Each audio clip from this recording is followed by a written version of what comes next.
Capítulo 1. Surrey, Inglaterra, agosto de 1815. 4 mais 6 mais 8 mais 7 mais 1 mais 1 mais 1 menos 8 vão 2. Elizabeth Watchquais somou os números pela quarta vez. Chegou ao mesmo resultado das últimas 3 vezes que fizera a conta e resmungou. Quando levantou os olhos, 3 rostos tristes a encaravam. São os 3 irmãos mais novos. O que houve, Lizzie? Perguntou Jane, de 9 anos. Elizabeth deu um sorrisinho desanimado, enquanto tentava imaginar como conseguiria dinheiro para comprar lenha. Era inverno e seria necessário aquecer o pequeno chalé em que moravam. Nós estamos com poucos recursos, lamento dizer. Susan, que aos 14 anos tinha a idade mais próxima de Elizabeth, franziu o senho. Tem certeza? Devemos ter alguma coisa. Quando papai estava vivo, nós sempre... Elizabeth encarou a irmã com ar de urgência e a fez silenciar. A família tinha muitas coisas quando o pai estava vivo, mas ele não lhes deixara nada além de uma pequena quantia no banco. Nenhuma renda, nenhuma propriedade, nada além de lembranças. E essas, ao menos as que Elizabeth guardava consigo, não eram do tipo que aquecia o coração. As coisas são diferentes agora, disse ela com firmeza, esperando por fim ao assunto. Não dá para comparar os 2 momentos. Jane sorriu com ironia. Podemos usar dinheiro que Lucas vem enfiando na caixa em que guarda seus soldados de brinquedo. Lucas, o único menino do clã de Rothquais, gritou. Por que andou mexendo nas minhas coisas? Ele se virou para Elizabeth com uma expressão que poderia ter sido descrita como severa, se não estivesse tornando ainda mais bonitinho o rosto de um menino de 8 anos. Não se tem privacidade nesta casa? Ao que parece, não, respondeu Elizabeth distraída, encarando os números à sua frente. Ela fez algumas anotações com lápis enquanto tentava pensar em novos meios de economizar. Irmãs são uma praga na minha vida, resmungou Lucas, parecendo exageradamente aborrecido.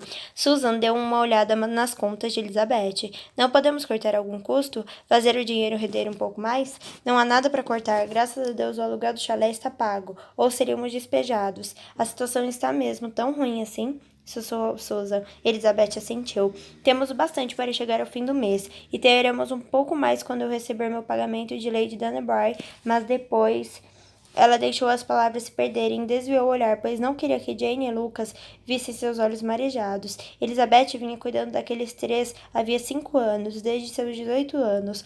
Os irmãos dependiam dela para ter comida, teto e, o mais importante, estabilidade. Jane cutucou Lucas e, como ele não teve qualquer reação, acertou-o no ponto delicado entre o ombro e a clavícula. O que foi? Perguntou ele irritado. Isso dói. Não é educado falar assim, advertiu Elizabeth, de imediato.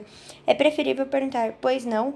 Lucas ficou boquiaberto, ultrajado. Não foi educado da parte dela me cutucar daquele jeito, e com certeza não sou eu que vou dizer pois não a ela. Jane revirou os olhos e suspirou. Você precisa lembrar que ele só tem 8 anos. Lucas deu um sorrisinho afetado. E você só tem 9. Sempre serei mais velha do que você. Sim, mas logo ficarei mais alto, então você vai se arrepender. Os lábios de Elizabeth se curvaram em um sorriso melancólico enquanto ela observava a implicância entre os irmãos. Já ouvira a mesma discussão milhões de vezes, mas também já se surpreendera. E Jane entrando na ponta dos pés no quarto de Lucas, depois de escurecer, para dar um beijo de boa noite na testa do irmão. Eles podiam não ser uma família típica, afinal eram apenas os 4, órfãos havia anos. Mas o clã dos Rothschild era especial. Elizabeth se comprometera a manter a família unida 5 anos antes e jurava que não seria um problema financeiro que os afastaria agora. Jane cruzou os braços. Você deve dar seu dinheiro a Lizzie, Lucas. Não é certo guardá-lo. O menino sentiu com uma expressão solene e deixou o quarto, a cabeça loura baixa. Elizabeth olhou de volta para Susan e Jane. As duas também eram louras, com os olhos azuis cintilantes da mãe, e Elizabeth se parecia com os irmãos. Formavam um pequeno exército dourado, sem dinheiro para comida. Ela suspirou e encarou as irmãs com uma expressão séria. Vou ter que me casar. Não há mais o que fazer. Ah, não, Lizzie, protestou Jane com um gritinho. A menina pulou da cadeira e praticamente escalou a mesa até chegar ao colo da irmã. Isso não, qualquer coisa menos isso. Elizabeth virou para Susan com uma expressão confusa, perguntando silenciosamente se ela sabia por que Jane ficara tão aborrecida com a ideia. Susan apenas balançou a cabeça e deu de ombros. Essa sugestão não é tão ruim, disse Elizabeth, acariciando os cabelos de Jane. Se eu me casar, provavelmente terei um filho, e você será tia. Não seria bom? Mas a única pessoa que a pediu em casamento foi Squire Evans, e ele é horrível, simplesmente horrível. Elizabeth deu um sorriso nada convincente. Estou certa de que podemos encontrar alguém que não seja Squire Evans, alguém menos horrível. Não vou morar com ele, declarou Jane, cruzando os braços em um gesto de rebeldia. Não vou, prefiro ir para um orfanato, ou para um desses reformatórios horrorosos. Elizabeth não ocupava. Scarlett Nevins era velho, gordo e cruel, e sempre encarava de um jeito que a fazia suar frio. Para dizer a verdade, ela também não gostava muito do modo como ele olhava para Susan, e para Jane, por sinal. Não, ela não poderia se casar com Squire Nevins. Lucas voltou para a cozinha carregando uma pequena caixa de metal e a estendeu para Elizabeth. Economizei 1 libra e 40, disse ele. Ia usar para... O menino engoliu seco. Não importa, quero que fique com o dinheiro para ajudar a família. Em silêncio, Elizabeth pegou a caixa e olhou dentro dela. Lá estava, 1 libra e 40, tudo em moedas. Lucas, meu querido, falou ela com delicadeza. Essas são suas economias. Você levou anos para juntar esse valor. O lábio inferior do menino tremeu, mas ele deu um jeito de estufar o peito até ficar firme como um de seus soldados de brinquedo. Sou o homem da casa agora, e tenho que sustentar vocês. Elizabeth assentiu solenemente e passou as economias do irmão para a caixa onde guardava o dinheiro para a manutenção da casa. Muito bem, vamos usar essa quantia para comprar comida. Você pode fazer compras comigo na próxima semana e escolher algo que goste. Minha horta logo deve começar a produzir legumes e verduras, avisou Susan, querendo ajudar. O bastante para nos alimentar e talvez um pouco a mais para que possamos vender ou trocar por mercadorias na cidade. Jane começou a se remexer no colo de Elizabeth. Por favor, diga que não plantou mais nabos. Odeio nabos. Não é muito fácil de comer, resmungou Lucas. Elizabeth deixou escapar o ar e fechou os olhos. Como haviam chegado àquela situação? A família deles era antiga e respeitada. O pequeno Lucas era um baronete e, ainda assim, estavam limitados a cultivar nabos, que todos detestavam, em uma horta caseira. Ela era um fracasso. Achara que poderia criar o irmão e as irmãs. A época em que o pai morreu fora a mais difícil da vida dela, e só o que fizera seguir em frente fora o pensamento de que precisava proteger os irmãos, mantê-los felizes e acolhidos, juntos. Tias, tios e primos haviam se oferecido para cuidar de uma das crianças, Otquices, normalmente o pequeno Lucas, que com o título que ostentava, em algum momento poderia se casar com uma moça com um belo dote, mas Elizabeth recusou todas as ofertas, mesmo quando as amigas e os vizinhos a aconselharam a entregar o irmão. Queria manter a família unida, dissera. Era pedir muito, mas estava fracassando. Não havia dinheiro para aulas de música ou qualquer uma das coisas que Elizabeth contara como garantidas quando era pequena. Só Deus sabia como ela conseguiria mandar Lucas para Anton, e ele precisava estudar lá. Há 400 anos, todos os homens da família Rothquist estudavam em Anton. Nem todos conseguiram se formar, mas todos foram para lá.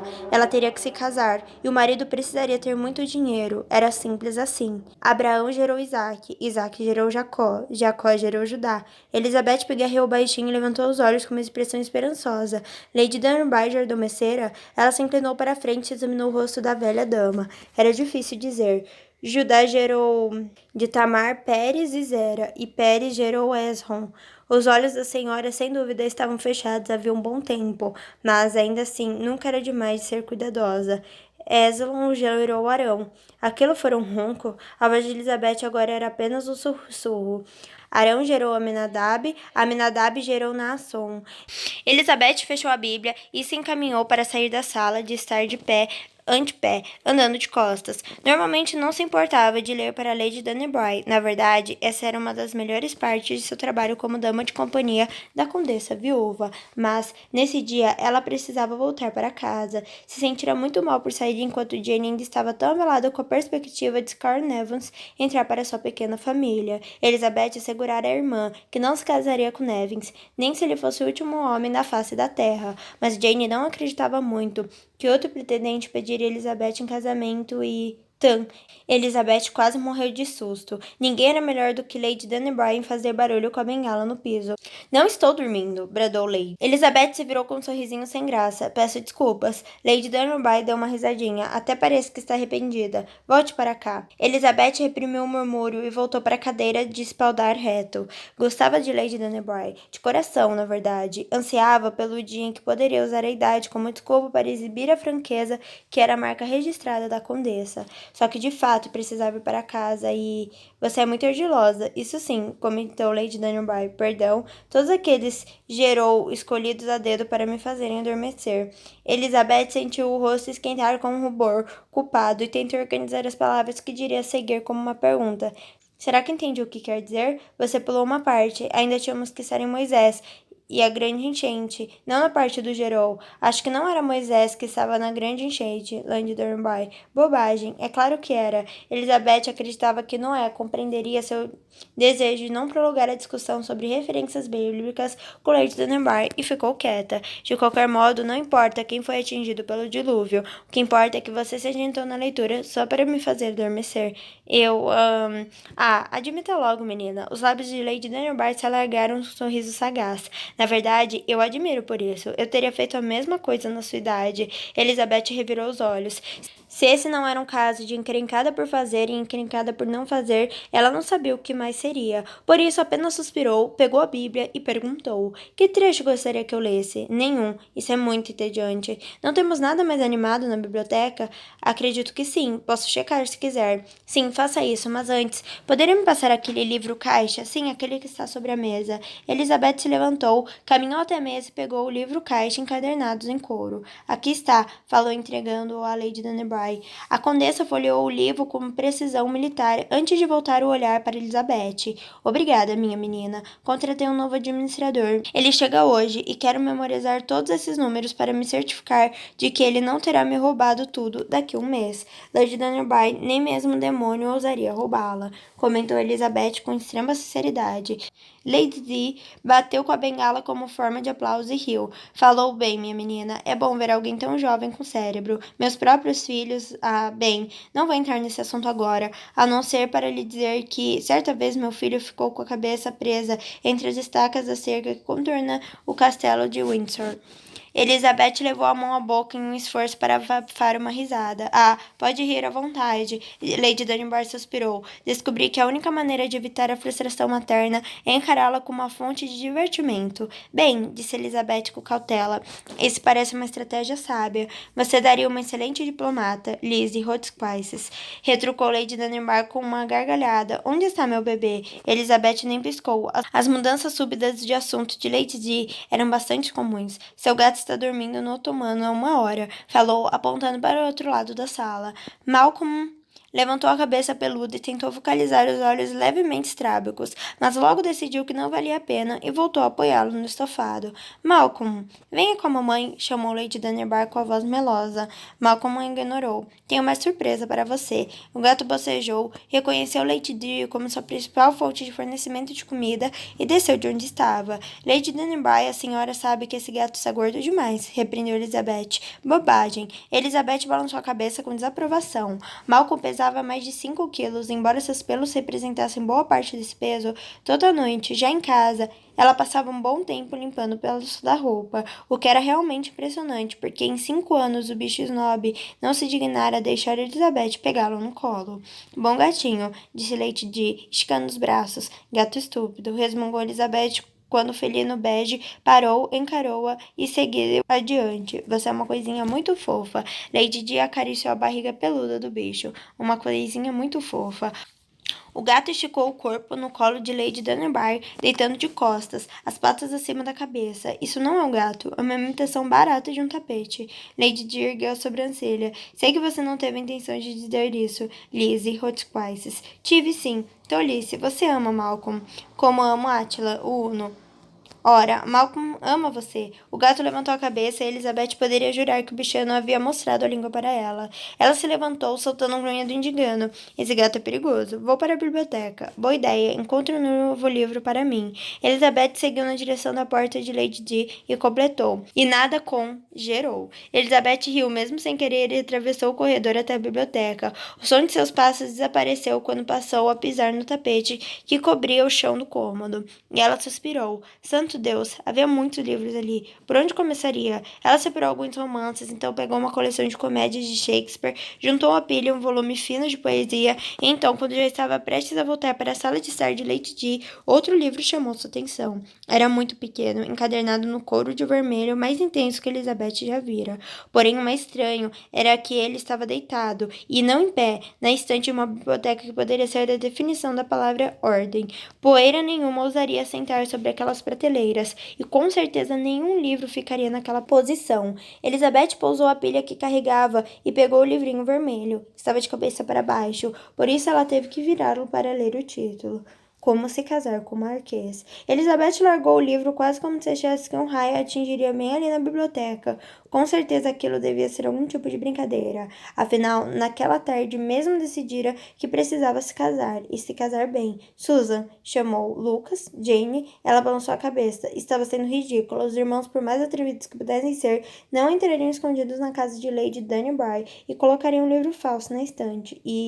Ora, na verdade, pensou Elizabeth, virando um fino exemplar vermelho na mão. Não parecia falso, a encarnação parecia resistente, e o couro da capa de alta qualidade. Ela olhou ao redor para certificar de que ninguém estava observando, embora não tivesse certa razão por que se sentia tão constrangida, e abriu com cuidado a primeira página. A autora era uma tal de Sra. Seton, e o livro foi impresso em 1792, o ano do nascimento de Elizabeth. Uma coincidênciazinha engraçada, pensou ela, mas não era supersticiosa, e com certeza não precisava de um livrinho para lhe dizer como viver a própria vida. Além do mais, indo direto ao ponto, o que aquela Sra. Seton realmente sabia? Afinal, se ela tivesse casado com o Marquês, não seria a Lady Seton? Elizabeth fechou o livro resoluta e o devolveu ao seu lugar na estante, certificando de que permanecesse deitado no modo como encontrá-la. Não queria que ninguém pensasse que ela prestara atenção a uma tolice daquelas. Pegou a pilha de livros que separara e voltou à sala de estar, onde Lady Dunbury ainda estava sentada, acariciando o gato e olhando pela janela como se estivesse esperando alguém. Peguei alguns livros, disse Elizabeth. Acho que a senhora não vai encontrar muitos, gerou, nestes aqui, embora talvez em Shakespeare, sem tragédias, espero. Sim, imaginei que em seu atual estado de humor se distrairia mais com comédias. Boa menina, elogiou Lady Dunbury. Mais alguma coisa? Elizabeth ficou confusa por um momento e baixou os olhos para os livros nos braços. Uns 2 romances e alguns livros de poesia. Queime de poesia, perdão. Bem, não queime exatamente. Livros com certeza são mais valiosos do que lenha, mas com certeza não quero ouvir poesia. Meu falecido marido deve ter comprado esses. Era um sonhador. Entendo, falou Elizabeth, basicamente porque imaginou que era isso que se esperava que dissesse. Com um movimento repentino, Lady Dunbury percarreou e acenou com a mão. Por que não vai para casa hoje mais cedo? Elizabeth encarou a boca aberta. Lady Dunbury nunca liberava mais cedo. Tenho que lidar com esse maldito administrador e com certeza não preciso de você aqui para isso. Além do mais, se ele tiver um bom olho para jovens bonitos, nunca conseguirei que preste atenção em mim, com você por perto. Lady Dunbury, acho que dificilmente... Bobagem, você é uma coisinha muito atraente. Homens adoram cabelos louros. Sei disso, os meus eram tão claros quanto os seus. Elizabeth sorriu. Eles ainda são claros, são brancos. Isso sim, retrucou Lady Di com uma risada. Você é uma menina muito gentil, não deveria estar aqui comigo, e sim em busca de um marido. O que eu poderia dizer? É muito nobre da sua parte se devotar aos irmãos, mas você também tem que viver. Elizabeth ficou apenas encarando a patroa, horrorizada ao perceber que os próprios olhos começavam a ficar marejados. Trabalhava havia 5 anos para Lady Dunbury e as duas nunca tinham conversado sobre esses assuntos. Vou embora, então, já que a senhora disse que posso sair mais cedo. Lady Dunbury assentiu, parecendo estranhamente desapontada. Será que esperar que Elizabeth desse sequência ao assunto? Só coloque esse livro de poesia no lugar antes de ir embora, pediu a velha dama. Estou certa de que não vou lê-lo, mas não confio nos criados para manterem meus livros em ordem. Pode deixar. Elizabeth pousou o resto dos livros em um criado mudo, recolheu suas coisas e se despediu. Quando estava saindo da sala, Malcolm soltou do colo de Lady Dunbury e a seguiu. Está vendo? Bradou Lady Di. Eu disse que ele adora você. Elizabeth olhou para o gato com desconfiança enquanto andava em direção ao corredor. O que você quer, Malcolm? Ele balançou o rabo, mostrando os dentes, e miou. Ah! Exclamou Elizabeth, deixando cair o livro de poesia. Seu monstro, seguindo-me até aqui, fora só para miar. Você jogou um livro no meu gato? Gritou Lady Di. Elizabeth decidiu ignorar a pergunta e preferiu apontar o dedo na direção de Malcolm enquanto pegava o livro do chão. Volte para o colo de Lady Dunbury, criatura terrível. Malcolm levantou o rabo e se afastou. Elizabeth respirou fundo e entrou na biblioteca. Foi até onde ficaram agrupados os livros de poesia, mantendo as costas escrupulosamente virados para o pequeno livro vermelho. Não queria pensar nele. Não queria olhar para ele. Maldição! Aquela coisa estava praticamente clamando por ela. Nunca na vida de Elizabeth se sentira tão consciente de um objeto inanimado. Ela devolveu o volume de poesia à prateleira e saiu pisando firme pela porta, porque já estava começando a ficar irritada consigo mesma. Aquele livrinho tolo não deveria afetá-la de forma alguma. Ao evitá-lo, como a uma praga. Ela, na verdade, estava atribuindo a ele um poder que ele não merecia. E, pelo amor de Deus, desabafou finalmente. Você disse alguma coisa? Perguntou Lady Dannerby da sala ao lado. Não, eu só tropecei na ponta do tapete. Só isso, resmungou Elizabeth depois de sussurrar outro, pelo amor de Deus, baixinho, e seguir pé ante pé na direção do livro. Ele estava com a capa virada para baixo, e para a grande surpresa de Elizabeth, a mão dela, como se tivesse vida própria, pegou o volume e o virou. Como se casar com o Marquês. Lá estava exatamente como antes, encarando-a, zombando dela, parado ali como se dissesse que Elizabeth não tinha coragem bastante para lê-lo. É só um livro, murmurou. Só um livrinho tolo, com uma capa vermelha chamativa. E ainda assim, Elizabeth precisava desesperadamente de dinheiro. Lucas tinha que ser mandado para Eton, e Jane chorara por uma semana quando acabou a última de suas tintas de aquarela. E os dois estavam crescendo mais rápido do que ervas daninhas no verão. Jane podia se virar com os vestidos antigos de Suzy, mas Lucas precisaria de roupas adequadas à sua posição. O único caminho para a riqueza era o casamento, e aquele livrinho atrevido alegava ter todas as respostas. Elizabeth não era tola a ponto de acreditar que pudesse chamar a atenção de um marquês, mas talvez alguns conselhos ajudassem a conquistar um bom cavalheiro do campo, algum que tivesse uma situação financeira confortável. Ela se casaria até com um comerciante. O pai dela se reviraria no túmulo, mas uma moça precisava ser prática, e Elizabeth poderia apostar que havia um bom número de comerciantes abastados que gostariam de se casar com a filha falida de um baronete. Além do mais, ela estava naquela situação por culpa do pai. Se ele não tivesse, Elizabeth balançou a cabeça. Aquela não era hora de pensar no passado. Precisava se concentrar em seu dilema do presente. Para ser bem sincera, ela não sabia muito sobre os homens. Não sabia o que deveria dizer a eles, nem como deveria agir para fazê-los se aproximar dela. Encarou o livro com determinação. Olhou ao redor. Será que havia alguém por perto? Respirou fundo e rápida como um raio. Enfiou o livro na bolsinha de mão que carregava, então saiu correndo da casa. James Sidwell, o Marquês de Riverdale, gostava de passar despercebido. O que mais o agradava era se misturar à multidão, sem que ninguém o reconhecesse, e ficar a par de tramas e fatos. Provavelmente fora por isso que gostara tanto dos anos em que tinha trabalhado para o Departamento de Guerra. E ele fizera um trabalho muito bom. O mesmo corpo e o mesmo rosto que chamavam tanta atenção nos salões de baile de Londres desapareciam nas multidões com sucesso estarrecedor. James simplesmente apagava o brilho confiante dos olhos, curvava os ombros e ninguém suspeitava que ele fosse de uma linhagem nobre. É claro que os cabelos e olhos castanhos também ajudavam. Era sempre bom ter características mais comuns. James duvidava que houvesse muitos agentes ruivos bem-sucedidos, mas apenas um ano antes o disfarce dele fora descoberto por uma espiã de Napoleão Bonaparte, que revelou sua identidade aos franceses. Agora, o Departamento de Guerra se recusava a designá-lo a qualquer missão mais emocionante do que a prisão ocasional de contrabandistas. James aceitou seu destino tedioso, com um suspiro profundo e um ar de resignação. De qualquer modo, provavelmente já estava mesmo na hora dele se dedicar às suas propriedades e ao seu título. Precisaria se casar em algum momento, por mais desagradável que pudesse ser tal perspectiva, e gerar um herdeiro para o marquesado. Assim, James havia voltado a atenção para o cenário social de Londres, onde o marquês, ainda mais sendo jovem e belo, nunca passava despercebido. Ele vinha se sentindo ora enojado, ora entediado, ora entretido. Enojado porque as jovens damas e suas mães o viam apenas como um grande peixe a ser visgado. Entediado porque depois de anos de intrigas políticas, a cor das fitas e o corte de um colete não eram um assunto dos mais fascinantes para ele. Entretido porque, para ser franco, se não mantivesse o senso de humor ao longo de toda aquela aprovação, enlouqueceria. Quando o bilhete da tia foi entregue por um mensageiro especial, James quase deixou escapar um grito de alegria. Agora, conforme se aproximava da casa dela, em Surrey, ele tirou o bilhete do bolso e voltou a lê-lo. Riverdale, preciso da sua ajuda com urgência. Por favor, venha à casa Dannerby o mais rápido possível. Não viaje em suas melhores roupas. Direi a todos que você é o novo administrador da propriedade. Seu nome fictício será James Siddons. Agatha, Lady Dannerby. James não tinha ideia de que se tratava tudo aquilo, mas sabia que era exatamente o que precisava para suavizar o tédio que sentia e permitir que saísse de Londres sem culpa por estar negligenciando seus deveres. Ele viajou em uma carruagem alugada, já que um simples administrador não teria cavalos elegantes como os de um marquês.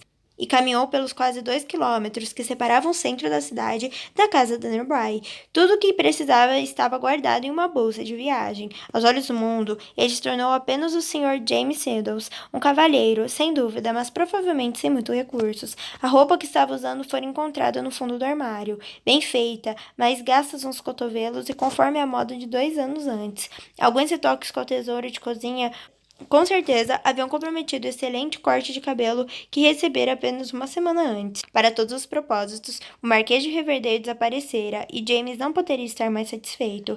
É claro que o plano da tia tinha um enorme defeito, mas isso era de esperar, já que tinha sido arquitetado por amadores. James não visitava a casa da Nearby havia quase uma década. O trabalho dele para o departamento de guerra não lhe deixara muito tempo para a família, e obviamente não quisera expor a tia a nenhum risco, mas com certeza havia algum empregado mais idoso, o mordomo talvez, que o reconheceria. Afinal, James passara a maior parte da infância ali. Mas a verdade era que as pessoas viam o que esperavam ver, e quando James agia como administrador, todos o enxergavam como um administrador.